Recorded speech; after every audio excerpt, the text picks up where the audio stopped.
Hai. Aneh banget. Hai. Welcome to Total Politik. Dan kali ini gue Hai teman-teman Total Politik. bersama orang yang spesial sebenarnya buat hidup gue. Wush. Ya, cuma nggak banyak yang tahu dan nggak boleh diakui karena udah punya suami. Spesial buat perjalanan karir dan pertemanan yang panjang itu betul. Ya kan? Lu kenapa sih? Beda fun fact, Budi tuh kalau sama gue pasti suka ketawa-ketawa sendiri gini, nggak tahu nih kenapa nih. Iya, Putri Tanjung. Wow, the one and only Putri Tanjung.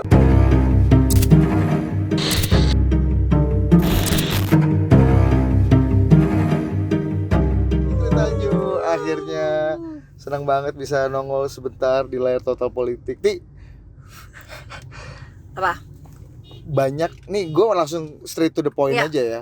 Oke, pertemanan kita kan juga straight to the point. Iya, nggak pernah basa-basi. Enggak lo, baik banget sih. Iya gitu. Padahal nggak segitu ya. Privilege sih. Lu Ya. kan semua tuh jadi gini. Banyak yang menganggap bahwa Putri Tanjung ini bisa sampai titik ini karena privilege.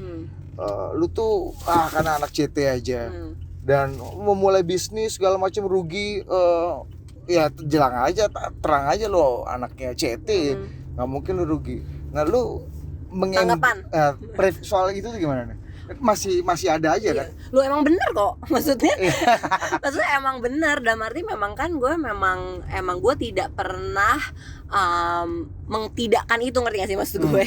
Gue embrace keprivilegean gue lah, Mas Budi. Maksud gue tuh alhamdulillah banget gue lahir dari sosok orang yang sangat luar biasa, bapak gue dan ibu gue gitu ya. Dan gue punya privilege yang sangat luar biasa.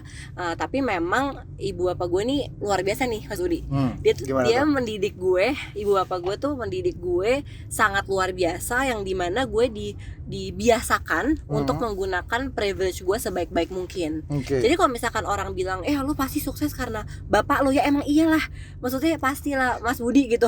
Karena gue belajar dari bapak yang sangat luar biasa, gue dididik dari bapak yang sangat luar biasa. Apalagi sekarang gue sudah bergabung di City Corp yang gue punya resources yang sangat luar biasa gitu. City Corp bapak gue punya resources yang sangat luar biasa gitu. Jadi kita sebagai tim yang masuk di City Corp ya pasti punya privilege yang sangat luar biasa. Nah, lu ini enggak lu mengembrace dong berarti? Oh, gue sangat mengembrace privilege itu. Gue sangat mengembrace privilege itu, walaupun waktu awal tuh agak sulit ya buat gue. Apalagi waktu masa muda lah ya. Nah, gimana ceritanya? Ini lu 26 tahun ini udah agak matang ya sebenarnya, meskipun masih muda juga. Ya gue masih belajar juga sih ya Mas Budi. Ya maksud gue kayak gue waktu kecil ya gue juga punya kesulitan lah ya untuk mengembrace keprivilegean itu. Karena itu jujur jadi membuat gue insecure. Maksudnya despite kata-kata orang dan segala macam tuh sebenarnya lebih ke diri gue sendiri gitu. Gue jadinya insecure, gue jadinya nggak confident gitu ya. Karena ya tadi ya kata-kata orang apa dan segala macamnya gitu. Tapi ya abis itu by the end of the day tapi emang bener gitu, ngerti gak sih? Emang jadi iya. Emang gue kaya karena bapak gue.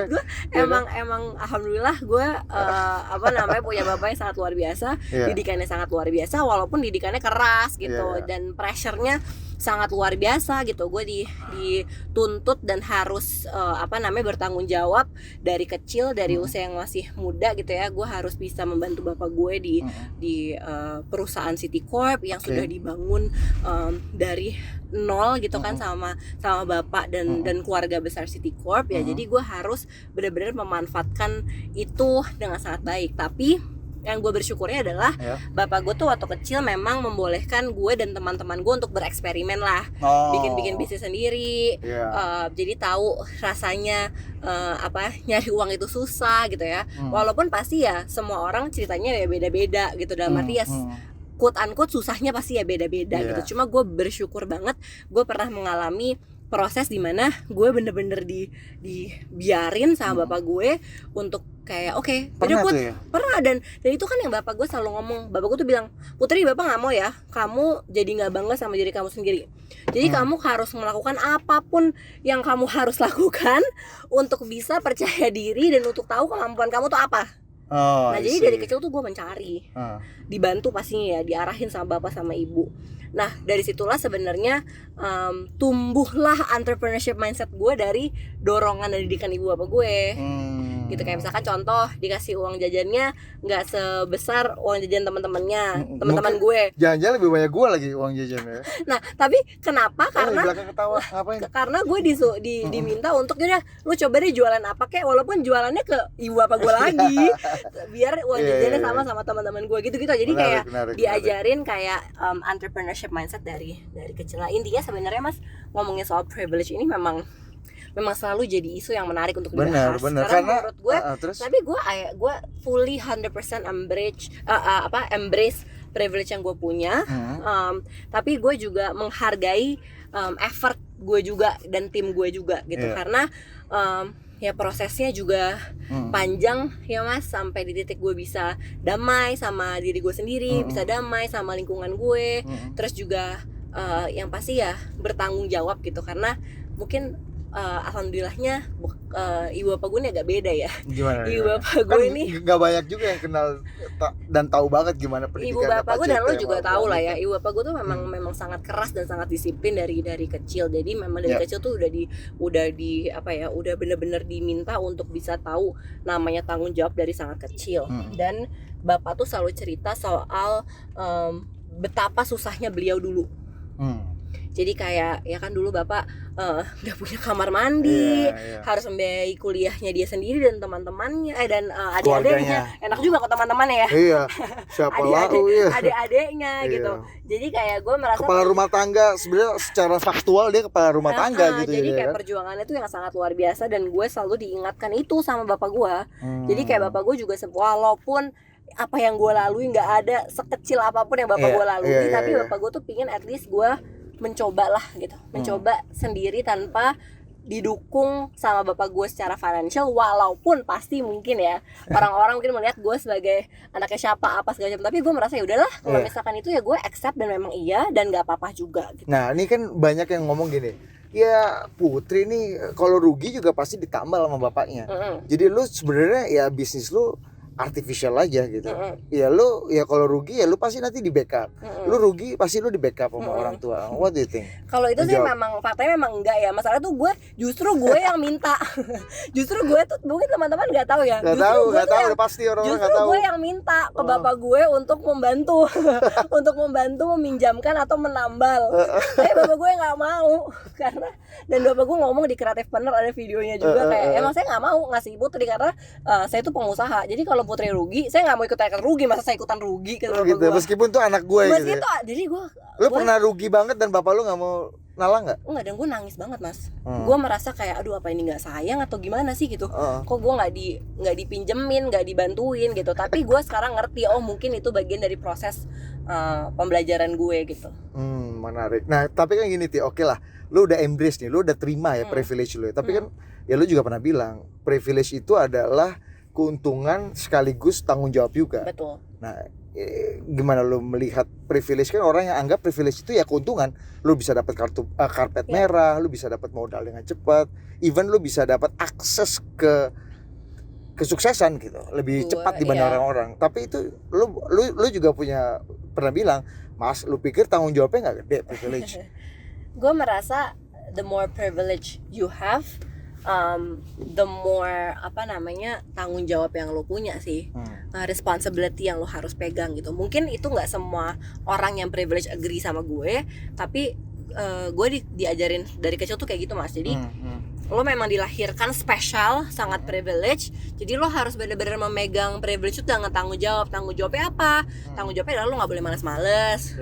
Lo juga harus bekerja sangat keras. Lo juga harus bisa bertanggung jawab atas semua tim yang sudah bapak gue yang bersama bapak gue berpuluh-puluh tahun. Nah, gitu gimana tuh? Terus membesarkan yang sudah ada gitu ya. Terus dengan ekspektasi semua orang the next generation gitu ya. Sementara gue juga masih muda, gue juga kadang-kadang gue juga punya kegalauannya sendiri gitu ya. Tapi ya gue merasa ya dengan privilege yang gue punya, itu tanggung jawabnya sangat besar, opportunity yang sangat besar. Jadi gue tidak boleh menyia-nyiakan. Gue selalu bilang, bapak gue selalu bilang, Put, dengan kamu punya privilege yang lebih besar, justru kamu harus bekerja lebih keras daripada yang lain. Kamu justru harus bekerja lebih keras dari yang gak punya privilege, biar kamu bisa membuka pintu sebesar-besarnya buat yang tidak se-privilege kamu. Jadi kamu harus bekerja lebih keras, kamu harus bekerja lebih pintar, dan kamu harus lebih bertanggung jawab sama semuanya, karena nggak semua orang diberikan privilege sama Allah Subhanahu Wa Taala. Jadi itu adalah titipan yang sangat luar biasa, dan kalau misalkan dititip sama yang di atas ya kan harus dipegang dengan sangat baik dan bertanggung jawab atas kesempatan itu gitu. Gitu ya, menarik. Tapi kan gini Ti, banyak juga anak-anak privilege yang lain gitu ya memilih, kan gini, ketika lu masuk ke dunia publik, artinya kan lu akan jadi orang yang dibicarakan publik dengan segala macam privilege lu. Itu kan pasti sinisme kan tinggi banget. Benar. Orang sinis banyak banget Benar, gitu kan kalau bicara benar. putri sukses ini sukses itu. Benar. Alah pasti akan gitu kan. Kenapa lu milih sektor Terus publik? ya? Ya kenapa lu ya? Maksudnya banyak anak konglo juga yang di private sector aja. Kan lu nggak tahu kan anak-anaknya misalnya siapa, Sinarmas kayak atau Jarum atau itu kan mereka memilih ada di ruang Tertutup sepi ya, gitu iya. kan. Nah lu kenapa lu dengan kemungkinan akan dihujat, akan disinisin orang, lu milih ruang publik yang terang? Pertama gue sudah terbiasa dihujat dari kecil juga. jadi mungkin mental gue udah lumayan baja lah ya dari walaupun ya masih lah ya sedih Lu apa kecil segala apa macam. dihujatnya apa sih? Kan gue dibully waktu kecil. Iya. Karena kan gue gendut dan rambut gue keriting jadi gue dipanggil brokoli. Anyway, tapi intinya kayak beda ya buliannya, kalau dulu lebih ke fisik, sekarang lebih ke benar. anak konglo. Jadi kayak semua aja dibully gue. Tapi nggak, maksud gue gini, on the positive side banyak juga yang apa ya, memberikan semangat yang positif juga, yang sebenarnya energi itu yang gue fokusin sih mas. Jadi energi yang baik itu yang justru gue fokus dan keep me going gitu. Contoh gitu ya, misalkan memang kan background gue di event itu kental banget ya sama diri gue gitu, dan gue punya tim yang sangat luar biasa banget gitu.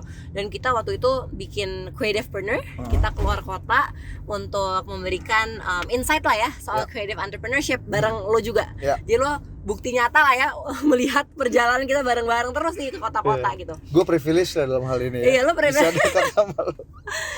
Dan waktu itu yang gue bener-bener bikin gue merinding sampai sekarang, gila itu orang ngantri sampai dari jam 4 pagi. Terus sampai duduknya sampai di lantai, ingat gak lo? Untuk itu di Malang. Di Malang ya. Untuk mendapatkan insight dari sosok-sosok yang sangat luar biasa yang kita punya privilege untuk membawa ke sana. Ada Deddy Terus Kobuzier, sharing ada Raffi langsung, Ahmad, ada macam-macam ada gitu ya. CEO ini, CEO itu, CEO tiket.com apa segala Gary, macam. benar.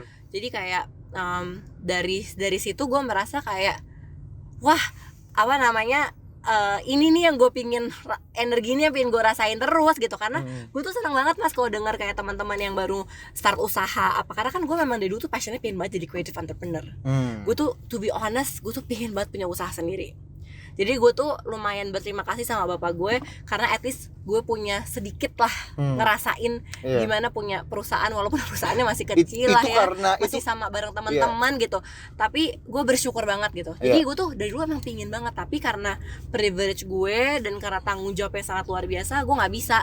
Gue harus melanjutkan dan bertanggung jawab atas perusahaan yang sudah bapak gue bangun sedemikian rupa, dan gue sangat bangga. Meskipun gitu. Ego lo pengen lo buktikan sendiri. Pasti. Iya kan, itu pasti. Karena lebih ke ego dan kemarahan gak sih? Maksud gue sebenarnya bukan kemarahan sih. Ego Pembuktian iya, pingin kayak ngebuktiin ke diri sendiri. Sama emang seneng aja gitu. Oh, kadang-kadang emang iya bener emang juga, emang hobi lo di situ ya. Jadi kalau tanya, Put, lu healing kemana, Bud? Gue ke Bali lah, kayaknya seminggu Ti. Gue mau ke Bali, izin ya, gue mau healing. Toxic nih hidup. Lu healing, gue juga lagi toxic nih hidup gue, Putri kata. Terus ngapain healing lu? Gue kerja deh. Apaan sih? Emang aneh sih. Apaan sih? Gue memang suka banget. Terus healing kerja. Gue memang suka banget kerja sih gitu. Jadi emang Oke, kembali ke situ. Itu gitu. Tapi kalau misalkan lu ngomong ruang publik, gue pun sebenarnya nggak mau ada di ruang publik. Lah gimana? Lu kan tapi dengan adanya creative partner, terus tiba-tiba itu membuka pintu untuk gue menjadi apa namanya, gue bisa sharing insight waktu itu, ya kenapa enggak gitu. Selama itu positif gitu. Karena event itu pasti ya berkaitan sama publik, berkaitan sama penonton orang gitu kan. Bener, dan gue tuh senang banget kan memang berinteraksi sama orang banyak. Gue senang banget bertukar energi gitu. Jadi menurut gue itu pilihan yang gue ambil, dan gue tidak menyesali, walaupun emang awalnya agak berat ya untuk gue. Tapi gue selalu inget fokus ke energi positif. Terus gue selalu balik lagi ke value diri gue. Terus yang terakhir adalah gue selalu inget tujuan gue tuh apa. Dan gue selalu percaya kalau kita punya niat yang baik, pasti nantinya jalannya tuh akan mulus. gitu. No. Jadi ya udah gue fokus aja ya. Fokus aja, gue tapi nggak kan- dengerin iya. sana sini. Itu gimana cara? Gue ini penting nih. Cara menghandle orang-orang yang sinis sama lo, yang mencibir lo dan menganggap lo, kan kadang-kadang privilege itu dianggap gini, Riti. Orang-orang yang privilege dianggap dia tuh sebenarnya mampu tapi orang nggak percaya dia mampu. Iya, gue merasa gini sih. Pertama adalah gue kalau kritik gue akan sangat menerima dengan sangat baik. Dalam arti gue pasti akan evaluasi diri gue juga. Gue akan mencoba improve untuk diri lebih baik karena tujuan gue adalah gue pengen menjadi diri gue yang paling baik gitu kan Mas. Tapi yang kedua kalau misalkan ada cibiran atau apa segala macam ya paling penting adalah ya lo nggak usah lo baca ya walaupun susah ya. Tapi lo harus remove trigger itu gitu karena kan itu yang buat lo nggak sehat kan mentally, physically gitu ya. Kadang-kadang orang juga nggak tahu seberapa kuatnya power itu untuk merusak lo kan. Nah, omongan orang segala macam. Lu ada cerita nggak soal itu? Story lu melewati masa-masa itu dengan kehidupan publik lu kan? Lo tau lah ini ya. Iya, gue tahu tapi banyak yang nggak tahu. Maksudnya gini, banyak yang menganggap Putri kayak biasa-biasa. Enggak, dia orang juga, bos. Jujur ya kalau misalkan banyak yang kayak maksudnya banyak yang mencaci gue, mencibir gue gitu-gitu, itu mungkin ini gue nggak tahu ini bagus apa enggak ya Mas ya. Tapi gue tuh udah 6, udah nggak ada rasa. Gitu. Udah baal ya. Iya. Udah kayak udah gue fokus aja lah sama apa yang gue mau tuju. Kan orang berhak untuk beropini, jadi nggak apa-apa dan gue nggak bisa ngejudge mereka karena mereka pasti punya ceritanya masing-masing. Jadi ya mereka menurut gue berhak aja. Nggak apa-apa, nggak silakan apa-apa aja juga, cibir, silakan gitu. Cuma justru yang gue bikin kadang-kadang deg-degan tuh adalah orang-orang yang menyemangati gue, punya ekspektasi yang tinggi terhadap gue. Itu yang kadang-kadang membuat gue agak berat nih. Justru malah itu yang membebani lo, bukan cibiran ya. Nggak, tapi ekspektasi. Maksudnya kayak bebannya dalam arti beban yang mungkin beban yang baik juga kali ya. Beban yang nge-push gue juga untuk selalu berjalan, nge-push gue untuk kayak menjadi diri gue yang terbaik, fokus sama tim gue bareng-bareng untuk menuju sesuatu yang bisa berkontribusi lah sekecil apapun itu gitu. Jadi ya itulah. At least ini ya beban in the good way, positive way tadi. Beban in the good way. Kalau misalkan cibiran mah senyumin aja. Gitu. Dan biasanya kalau yang cibir, yang ngecibir gitu, kalau ketemu langsung baik kok. Iya. Kamu ular gitu. Anda, ular semua. Nah, maksud gua again Mas, ular juga, kamu. Mas, gue juga merasa gini, kita juga nggak bisa ngejudge dia dan mereka, ngerti nggak maksud gue? Karena kita nggak tahu mereka tuh kenapa, ada masalah apa, mereka punya ceritanya masing-masing. Mungkin mereka punya konklusi kayak gitu terhadap gue karena mereka pernah merasakan apa atau pernah punya pengalaman apa. Jadi menurut gue semua punya hak lah gitu. Jadi gue ya udah, gue fokus aja sama apa yang gue bisa lakukan. Mantap. Ada satu lagi Apa nih?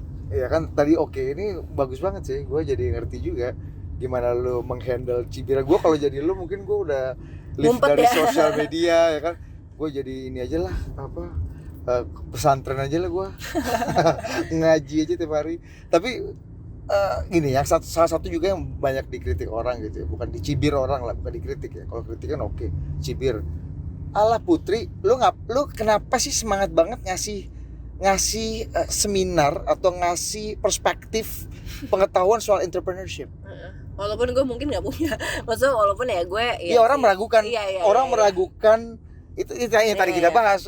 Nggak salah, menurut gue nggak salah. Kenapa lu perlu men-share itu menurut lu? Menurut gue gini, kenapa penting lu share entrepreneurship terus menerus? Wah, nggak capek-capek. Dan gimana lu menghadapi? Yang pertama, gue percaya banget sama entrepreneurship mindset sih Mas. Menurut gue kayak anak-anak muda kita berdua percaya lah ya bahwa kalau misalkan lebih banyak orang yang punya entrepreneurship mindset itu bisa baiklah untuk bangsa kita gitu. Jadi dia punya bisa menyelesaikan masalah, bisa punya inovasi-inovasi yang luar biasa untuk membantu permasalahan di Indonesia dan segala macamnya gitu. Jadi ya gue karena alhamdulillah gue punya privilege di mana gue pernah berbisnis sama teman-teman gue walaupun kecil-kecilan. Abis itu gue dididik sama bapak gue dengan sangat keras dan ibu gue soal entrepreneurship. Abis itu gue dicemplungin di perusahaan yang sangat besar, Citicorp ya. Dan gue harus memimpin ratusan orang dan belasan perusahaan gitu ya. Dan itu yang membuat gue banyak banget belajar. Jadi gue pingin share yang gue dapat dan apa yang gue belajar sama ini. Ya cuma yang jelek-jelek jangan ditiru. Kalau misalkan ada insight-insight yang bisa diambil silahkan. Tapi juga kalau misalkan merasa itu nggak penting ya udah nggak apa-apa juga gitu kan, namanya juga sharing ya. pingin aja sharing dan biasanya memang juga nggak apa-apa juga. Nggak apa-apa juga, dan emang biasa kan sharing memang bareng-bareng biasa ya. Maksudnya pasti gue selalu bawa teman-teman kita ya, teman-teman kita yang benar-benar startup dari bawah, dari nol. Terus juga ada terus ada teman-teman kita yang mungkin juga privilege tapi bisa keluar dari perusahaan orang tua dan bikin sendiri. Jadi macam-macam lah ya gitu. Kita biasanya membawa banyak perspektif ya, biar kita apa salahnya sih Mas belajar dari banyak perspektif. Dan gue tuh seneng banget biasanya kalau denger orang-orang ngomong dan ngasih insight gitu. Jadi ya again ya gue sharing karena memang gue kalau misalkan diundang aja. Gue kalau misalkan diundang gue dengan kalau waktunya ada ya. Kalau diundang gue akan sangat senang untuk sharing. Tapi ya kalau misalkan nggak diundang ya nggak apa-apa juga kan ya sih. Karena biasanya yang membuat undangan Anda kadang suka tidak terjawab itu Adit Lubis. Ini orangnya di sini nih ya. Ini bertanggung jawab ya. Karena ya again dan gue juga privilege juga kan bisa kerja bareng sama Pak Teten, Pak Sandi, Pak Erik gitu ya. Belajar dari tokoh-tokoh yang sangat luar biasa yang nge-push gue untuk bikin inovasi-inovasi baru. Terus alhamdulillah kita punya program yang sustainable bareng Kemenkop namanya Pahlawan Digital, yang kita menemukan entrepreneur yang keren-keren banget yang memberikan solusi sama banyak sekali UMKM. Nah, itu kan yang memang kita mau kita bawa lah gitu. Jadi again yang gue mau tekankan adalah gue bukan guru entrepreneurship. Nah, gue makanya kadang-kadang gue selalu bilang kayak kadang-kadang gue suka kayak ditanya kan, Kak mau di apa nih, mau jadi motivator atau mau jadi apa? Putri, motivator kita kali ini Putri. Gue bukan motivator, gue bukan guru entrepreneurship, gue adalah orang yang punya privilege, yang masih banyak belajar, yang mengalami banyak sekali hal-hal yang seru dan tak terduga dan challenge-challenge yang ada gitu ya. Jadi kalau misalkan gue diminta share, ya apa salahnya gitu. Karena bapak gue selalu bilang ya apa salahnya kalau misalkan kamu pernah mengalami sesuatu dan menurut kamu bisa share dan itu bisa menjadi dampak yang baik, walaupun kita juga nggak tahu ya. Cuma kalau misalkan ada 1 atau 2 orang yang tiba-tiba jadi semangat gitu, jadi entrepreneur, ya gue akan sangat senang. Gue sih bisa bersaksi itu ya, di beberapa tempat kita pernah keliling Indonesia. Terus ada 3 tahun kemudian tiba-tiba ada orang, Kak saya datang ke Creativepreneur di Jogja, sekarang saya punya bisnis ini, saya terus ketemu networking nangis, dan dia tuh agak lemah soal kayak gitu. Gampang gitu banget sih. Jadi ya itu yang gue rasakan sih Mas. Dan menurut gue again kayaknya sekarang semakin gue dewasa, gue semakin semakin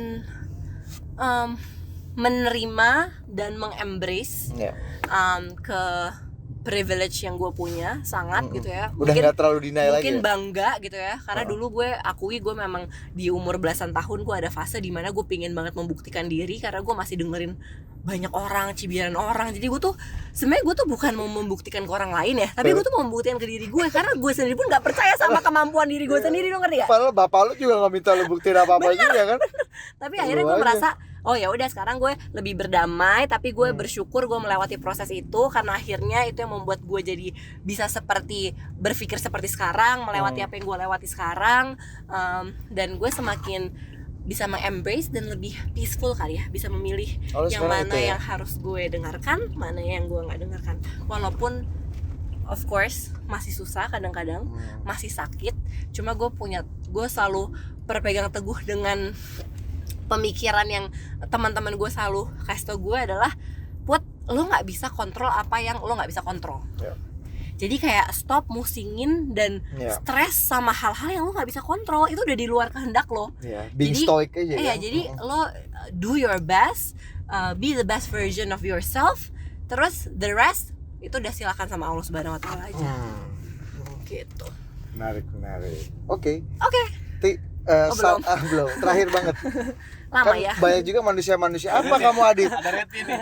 Apa kamu Adit? Ada rednya nih. Kamu nggak makan durian, nggak makan padang, nggak makan ayam bertulang, nggak jelas. Ini ngapain satu lagi? Mungkin dulu. Banyak orang-orang privilege juga di sana yang mencoba untuk berbuat sesuatu juga buat orang lain. Kayak lo kan pengen share, emang energi lo ada di orang, energi lo ada di event. yang cemooh lu bisa kontrol, lu nggak perlu dengerin. Tapi yang orang yang suka sama lu juga itu hak dia juga. Betul. Suka sama lu. Betul. Nah, pesan buat orang-orang privilege kayak lo yang berusaha juga masuk ke ruang yang terang, ruang publik yang akan disorot orang. Jangan takut. Intinya harus punya niat yang baik aja sih. Niatnya apa? Karena kalau gue tuh selalu percaya, ini mungkin karena ibu dan bapak gue menanamkan filosofi agama yang kuat banget di gue dari kecil kan. Jadi kayak intinya harus punya niat yang baik. Kalau misalkan mau melakukan sesuatu tuh niatnya baik dulu. Karena kalau misalkan kita nggak punya niat baik, mas, pasti nggak akan bisa deh jalannya, nggak akan nemu deh jalannya. Kalau nemu pun nggak akan sustainable. Jadi harus bener-bener niatnya punya niat yang baik. Kalau misalkan emang mau berkarya atau apapun itu dan harus terlihat, ya harus punya niat yang baik gitu ya. Kedua adalah jangan fokus di orang bakal suka sama gue nggak ya, atau jangan gue bakal dicibir orang nggak ya gitu. Jadi jangan fokus di kata orang, tapi fokus di apa yang lo mau lakuin. Fokus sama dampak yang lo mau tuju. Karena kalau misalkan kita fokus sama dampak dan fokus sama hasil yang kita pengen tuju, itu akan membuat kita lebih kuat gitu. Dan itu yang selalu gue pegang sih, setiap ada banyak angin-angin gitu ya. Gue selalu kayak oke, karena kan apa nih dampak apa yang gue mau tuju dan hasil apa yang pengen gue tuju. Itu jadi, aja ya. Udah pegang teguh, lurus gitu. Dan apa namanya ya, again gue juga nggak bisa, maksudnya gue juga banyak yang sekarang kayak misalkan Creativepreneur, CXO dan media-media lain, Alobank yang alhamdulillah gue punya the privilege untuk lead gitu kan. Itu kan juga bukan karena gue, itu kan karena tim gue yang sangat luar biasa gitu. Jadi ya again ya itu semua bareng-bareng gitu. Tapi ya gue sebagai leader kan gue harus lead by example. Gue juga harus kerja keras. Gue juga nggak bisa asal-asal aja. Kok nggak ada yang menghargai gue, nggak ada yang respect gue, dan orang akan semua melihat gue anaknya Pak CT, makanya lo dapet posisi itu. Nah jadi bos orang hormat sama lo kan. Jadi gue akan segimana pun caranya, dan itu bukan terpaksa karena emang gue suka banget ya. Ya, Anda catat ya teman-teman. Dan ini Budi yang suka, salah satu teman yang baik lah ya, yang suka mengingatkan untuk kadang-kadang slow down gitu ya. Tapi gue emang suka banget karena memang gue suka banget jualan. gue emang dasar ya. Iya, kalau dapat iklan, dapat placement tuh gitu. Gue emang suka. Gitu. Gue memang suka banget jualan. Duit bapaknya juga lebih banyak. Gue suka banget jualan, gue suka banget berinteraksi sama banyak orang, gue suka banget bikin bisnis baru, gue suka banget brainstorming sama teman-teman untuk bikin inovasi. Jadi kayak menurut gue ya again intinya ya kita harus menjalani aja sih. Kalau misalkan emang pura-pura gitu ya, quote unquote, ya nggak akan sustainable sih mas menurut gue. Kalau pura-pura capek juga kan. Kalau lu nggak percaya dong fake it till you make it. Menurut gue ada orang yang fake it till you make it berhasil, dan mungkin ada orang caranya untuk awal-awal fake it till you make it. Tapi menurut gue kalau fake ya, itu nggak akan bertahan. Capek, nggak bakal sustainable. Karena ya dengan semua cibiran yang gue hadapi gitu ya, pasti gue pernah melakukan kayak fake it till you make it lah. Tapi capek banget akhirnya juga jadinya nggak sustainable, jadinya malah berantakan. Jadi ya udah, menurut gue fokus aja. Dan alhamdulillah support system gue sangat luar biasa. Komunitas Creativepreneur sangat luar biasa. Kita kan baru keliling nih gara-gara Alo, kita ke Makassar, ke Medan. Ini kita lagi di Medan ya. Kita syutingnya di Medan ya. Dan surprise itu juga sangat luar biasa banget, positif banget, dan banyak juga penggemar lo di Sumatera Utara ini. Gue selalu mendapatkan energi yang luar biasa banget gitu ya. Jadi semoga gue masih dikasih kesempatan dan dibolehkan lah untuk merasakan energi ini terus dan berkarya terus. Amin. Gitu. Jadi mau jadi politisi atau menjadi entrepreneur? Atau menjadi entrepreneur, kan bilang politisi bisa punya dampak. Bisa berbuat baik untuk orang. Menurut gue menjadi seorang entrepreneur atau menjadi seorang leader itu tidak kalah mulianya. Dan Bapak selalu bilang bahwa Bapak bilang kenapa Bapak pengen jadi entrepreneur, karena Bapak bisa berdampak banyak untuk orang lain walaupun gak harus masuk ke dalam politik gitu. Jadi, atau jadi pejabat atau jadi apa ya. Jadi gue merasa kayak gue sangat look up ke bapak gue, dan gue semakin yakin bahwa kayaknya kontribusi gue di luar gitu ya, dengan privilege yang gue punya ini juga bisa berdampak ya, walaupun dampaknya kecil atau di lingkungan aja, cuma ya yang penting insya Allah positif lah. Gitu. Oke. Kayak gue juga lumayan itu udah bangun total politik karyawan ada 7 kan. Wih, luar biasa. Jadi 7 kepala keluarga nih udah lumayan ya. Jadi sebatang. Oke, thank you. Dadah, sampai Makasih. jumpa. Adios. Itulah Putri Tanjung, si anak privilege. Dah.